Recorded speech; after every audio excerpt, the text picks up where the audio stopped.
what's going on, guys? Ricky Trades here, bringing you another new Sunday Stock Watches for the Stock Hours channel. Happy to do these for you guys. But before I get started, don't forget to leave a like, comment, and subscribe to the YouTube channel. We'd really appreciate it. Let's keep growing Stock Hours together, and let's dive deep into the watch list. So, first things first, you guys know I like to talk about my indicators here.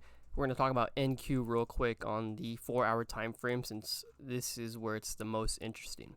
If you guys look at it, you can see we actually have a 4-hour uptrend that roughly leads around 18,100, pretty far away, around 400 to 500 points away at that current trend line. So we still got some room on that. But as for the smaller picture, since we are at all-time highs with NQ, the only levels that I'm really interested on this is the 18,500 if we can get below that, or above 18,700.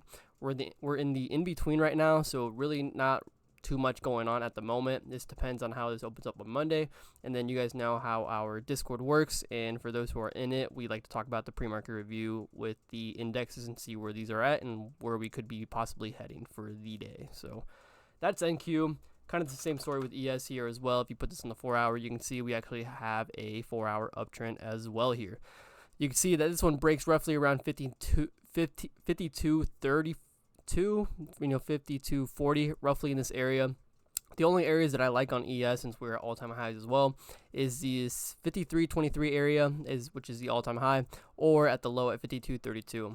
There really is no in-between here, since we did just happen to shoot up on Wednesday with news with FOMC coming out this week. So my biggest thing for this week is seeing where ES could possibly headed. It could be choppy, it can be weak, it could be strong. We don't know yet, so we're gonna have to wait and see where this happens to be at the end of the week. So, but diving deep into the watch list, which I know you guys are all diving for.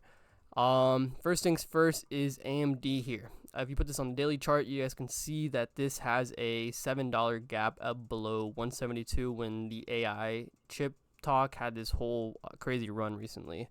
So that's where I'm watching. Obviously, we are a little bit far away, as you can see where we closed at 179. Even though it is far away, this is probably one of my top stocks on the list, which is one of my favorites. I do like gap fill plays or even key levels into a gap play, and this is one of those. So the area that I'm looking to play this on, even though we are a little bit far away, just so you guys know, is I'm looking at 172 for entry, and then looking to sell below 170 on that. So looking to catch around $2 left on the gap, or around $2 on the gap on that. So pretty far away, but definitely top of the radar for me for this one. Next up is one you normally don't hear a lot, which is going to be BABA. If you put this on the daily chart, you can see that this has been in a 3-month-long consolidation ever since December 11th. You can see that it's been stuck between 78 and the 70 level. Yes, we have broken below 70 before, but it instantly got bought up, as you can tell with the buying pressure here once we did get to that 66 low.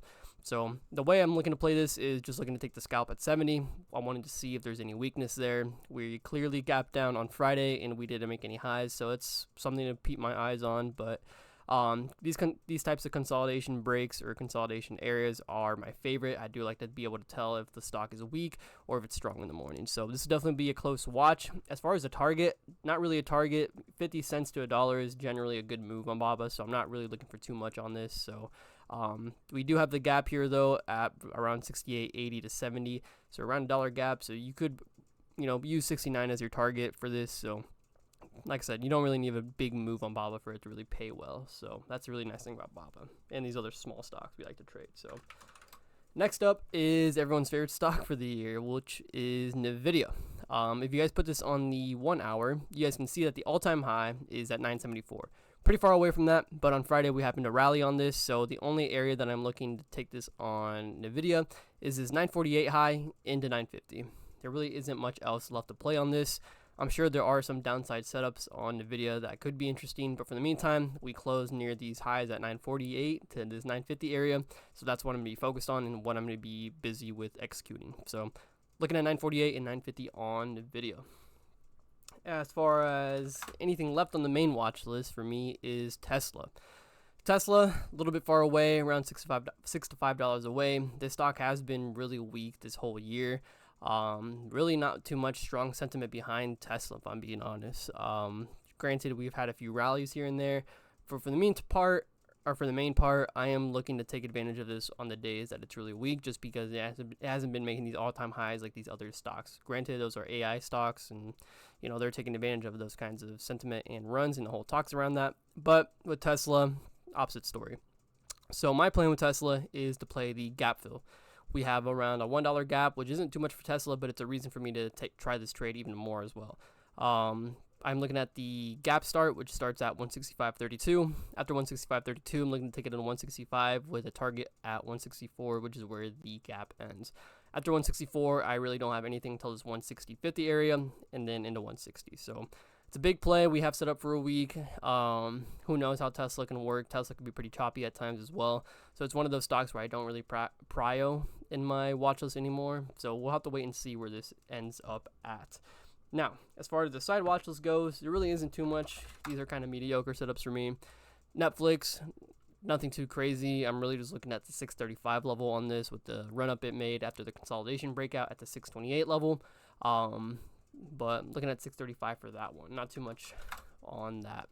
And then kind of the same story on Meta here. You guys can see that the all-time high is at 523. The only way I'm looking to play this, or the areas that I am looking forward to take this on, is at 515 and at 520 and potentially the 523.50 area. This is probably the three areas I would play this at. Not too much going on here. Around 6 hours left until it gets to that area. But Meta can be really choppy, and it can really fake you out if you aren't careful with the entries you take on Meta. So in Meta, I definitely want to be a lot more careful. That's why it's on the side watches for that. But yeah, guys, that is about it for the Sunday stock watch list. I hope you guys enjoyed it. But yeah, if you're part of the Discord, we'll be around and execute these plays every morning and talk about what's close in the pre-market reviews that we do every day. And then Nor will be there to signal as well, along with Maki with his SPY signals as well. So hope you guys enjoyed that video. Don't forget to leave a like, comment, and subscribe to the YouTube channel. We'd really appreciate it. But without much more being said, hope you guys enjoy the week, and peace out.